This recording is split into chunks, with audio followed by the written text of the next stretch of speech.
Revolt, revolt.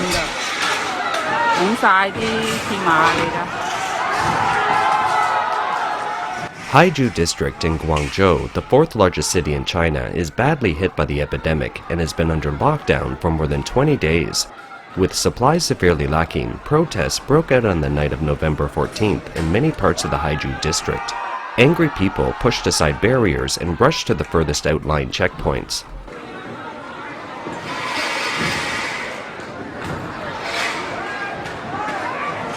Huh?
The government once again sent police to crack down on the protests and maintain stability.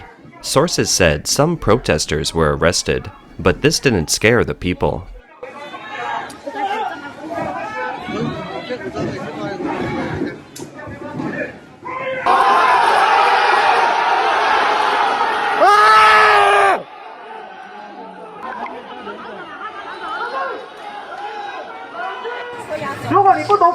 If you don't know the law, I'll explain it to you. Incitement, disturbance of public order. I'm all about the law. The trigger for people storming the blockade was that sick people wanted to see doctors, but no amount of begging and pleading can get them through the checkpoints.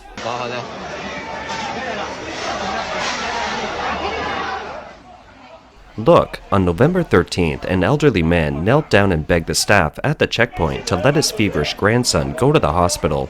But no matter how much he begged, the staff just ignored him. A resident, also an owner of a garment factory, described to overseas Chinese media. Finally, that old man, the child's grandfather, knelt on the ground. He knelt for more than an hour, but no one paid any attention to him. The people beside him looked heartbroken, and many brothers and sisters smashed all the facilities of the station, smashed and overturned all the booths at the checkpoint, and pushed down all the barriers. There was a lot of commotion, and the SWAT team arrived. It was only then that the matter was resolved. Otherwise, no one would have bothered to give you a hand.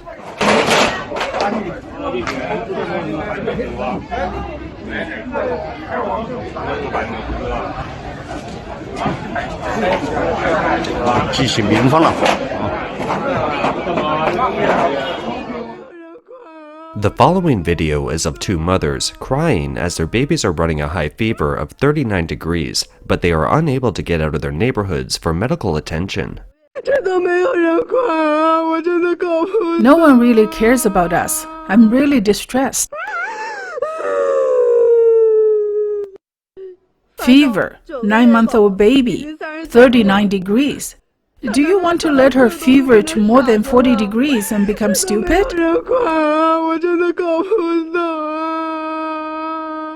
I need to take my daughter to the hospital. She has a fever of 39 degrees. I understand this. You understand? What should I do? There is no fever medicine. There is nothing. What can I do? People are telling me to bring a kitchen knife and break out. Tell me, should I pick up a kitchen knife or should I jump off a building? Tell me. Even if I let you through at this one spot, would you be allowed to go through other checkpoints? Then I'll break one stop at a time. More to the point, the prolonged lockdown has pushed people beyond their limits. The harsh blockade and shortage of supplies have forced people to storm through the booths and other blockades at the checkpoints. A resident of Haizhu District said on November 15th that the trigger for last night's protest was that supplies were not secured. Many people ran out of food and some had been hungry for days. The local area has been under lockdown for more than 20 days. Residents have no way to go out and buy stuff, and they haven't received donated supplies from the outside either. They have to buy high-priced supplies inside the blockade, which outraged them. This led to a large number of people gathering, arguing, and fighting with the staff, and the scene was chaotic. The people's demand was to get free supplies.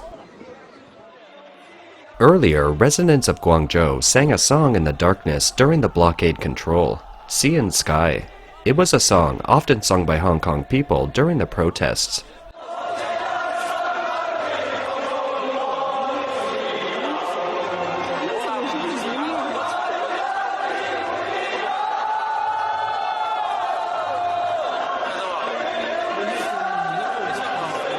The same resident said, "It's been more than 20 days since I was locked down, and people have been especially depressed.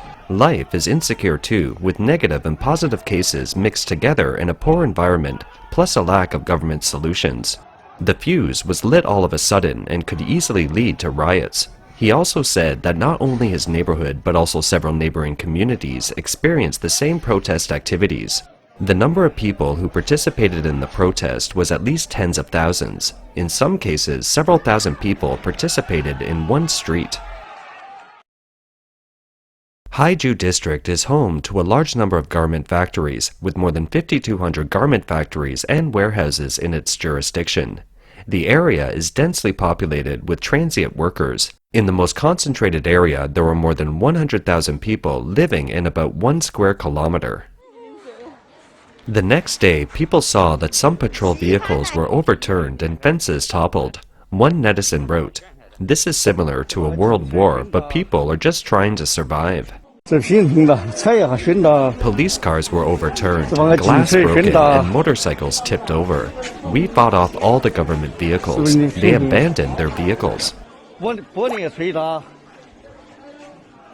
After tens of thousands of people protested, on November 15th, the Guangzhou government distributed supplies to the residents for free. But residents said there were none for people who participated in the protest, and the authorities didn't arrest anyone afterward. Throughout the history of the rule of the Chinese Communist Party in China, one of its main tactics has been to instill fear in the people. It sends this message of terror around the country by severely suppressing and punishing individuals who challenge it. Here is a woman removing a metal partition wall in the capital city of Shanxi province.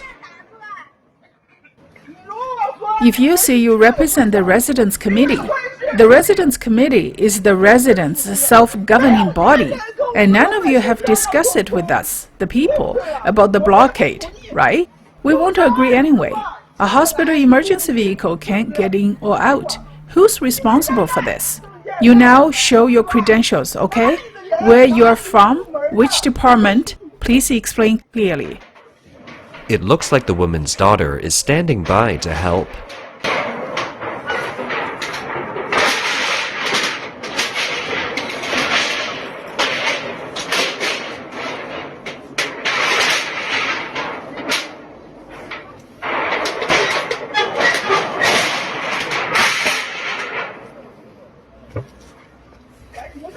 Have you filmed everything? Show me your IDs. I'm telling you, my family lives in that building, so come and get me.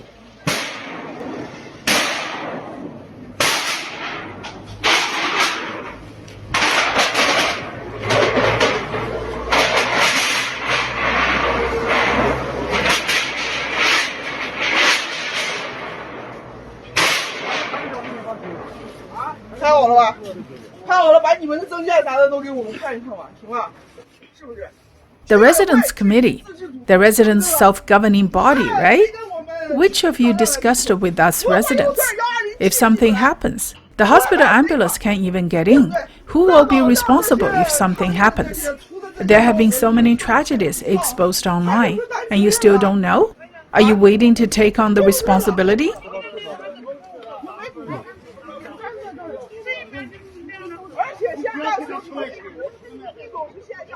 In the end, the woman was taken away by the police.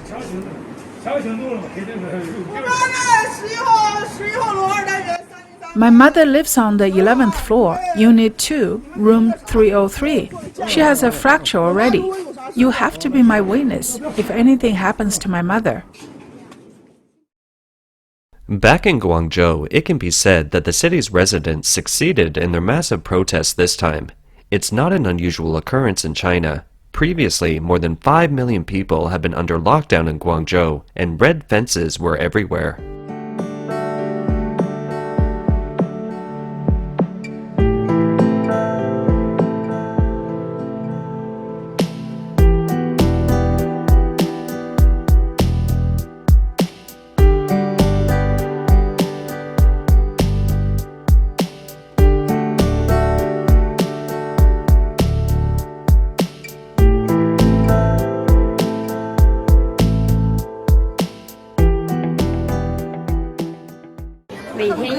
Every day, when you open your eyes, you have to go to line up to prove that you're not sick.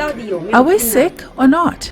If you're not sick, you need to keep proving it until you're sick. When you are finally infected, you will be dragged away to quarantine. This is the so-called epidemic prevention.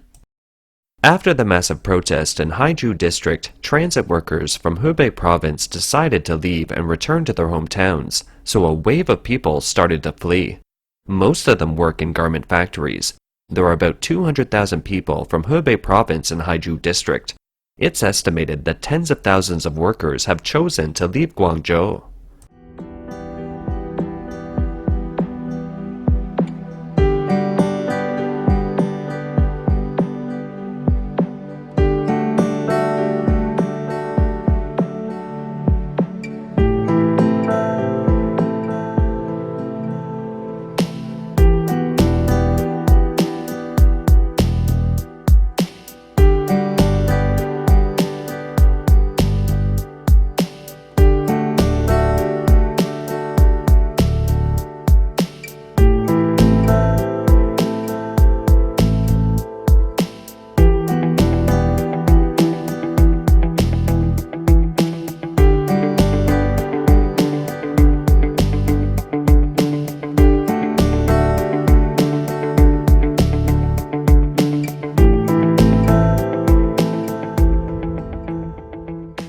It's foreseeable that this wave of worker turnover will deal a big blow to the manufacturing industry of Guangzhou.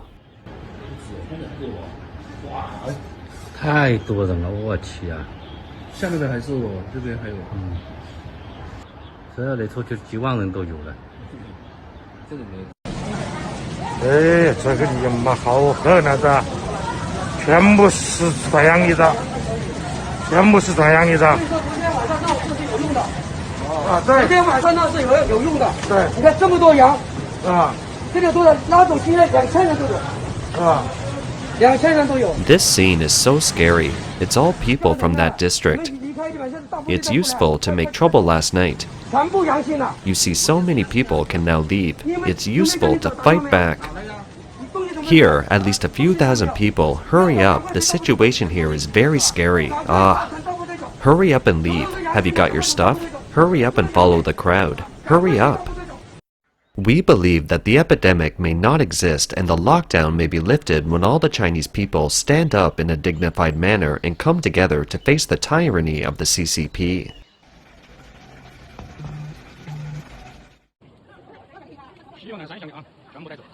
On November 16th, Guangzhou City reported that the day before there were more than 6,000 new cases in the city. The data authenticity from the Chinese authorities is difficult to verify. In a press conference on the same day, officials also said that none of the infected people were seriously or critically ill and that more than 2,400 healthcare workers have been arranged to enter high-risk zones for sampling in Haizhu district. In total, Guangzhou City has commissioned 6 Foxconn mobile hospitals with more than 20,000 beds open and more than 4,000 medical staff on board. Meanwhile, new Foxconn hospitals are under construction. The day before, on November 15th, the official website of the World Badminton Federation, or WBF, announced that the World Badminton Tour Finals, originally scheduled to be held in Guangzhou, would take place in Bangkok, Thailand on December 7th, after consultation between the WBF and the Badminton Association of China, in view of the various challenges posed by the outbreak. In China, another epicenter of the outbreak is the city of Chongqing in the southwest. As of 2000 on November 15, 2022, there have been over 10,000 high-risk zones in China, of which more than one-fifth are in Chongqing. Chongqing has more than 2,000 hotspots and counting. Officials say they will open the Foxconn Hospital, which was converted from the Chongqing International Expo Center and is expected to accommodate 12,000 people. A Chongqing citizen posted a video showing a suspected shortage of quarantine sites in Chongqing. As a result, he was sent to a labor camp for quarantine. The citizen said in the video, "We are sent to the prison for quarantine. This is Xishanping Labor Reduction Brigade. It's all bunk beds here. Each room sleeps 7 or 8 people. We are also mixed up with positive patients. The government has tricked us to come to quarantine." This video shows residents of a neighborhood in Chongqing screaming at night from their buildings.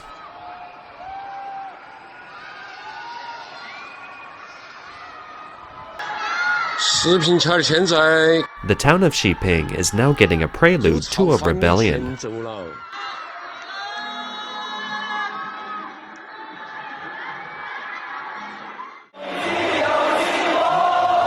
Many of the high buildings under lockdown held concerts. Some sang songs called The Lonely and the Brave. Some sang Unity is Strength and Sea and Sky.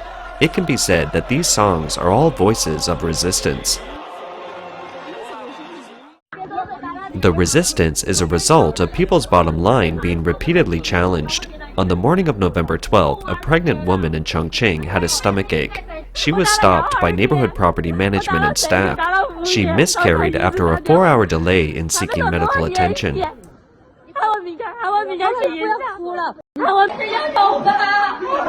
My baby is gone.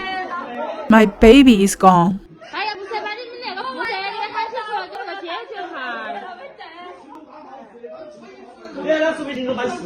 You aren't working for the people, you're sucking their blood. Don't other people's lives count?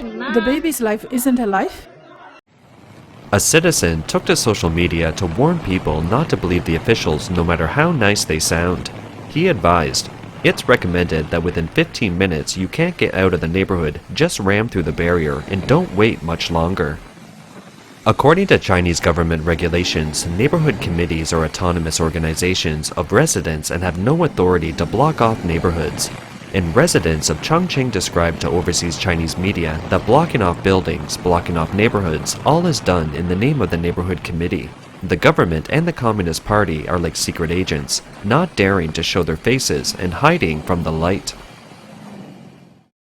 The Communist Party treats the zero-COVID policy as a state policy, and local officials regard the implementation of such a policy as indicative of work performance. In some provinces, it's even mandated that whether or not there are positive cases in your family, one family member must be taken away for quarantine on a proportional basis. You government can't do whatever you want. At least I should be positive if you want to do whatever to me.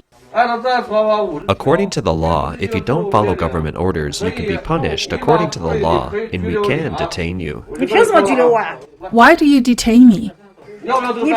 I just want to ask you, why do you detain me? Am I positive or am I breaking the law? What is wrong with me that you can detain me? You're law enforcement officers. How can you do whatever you want?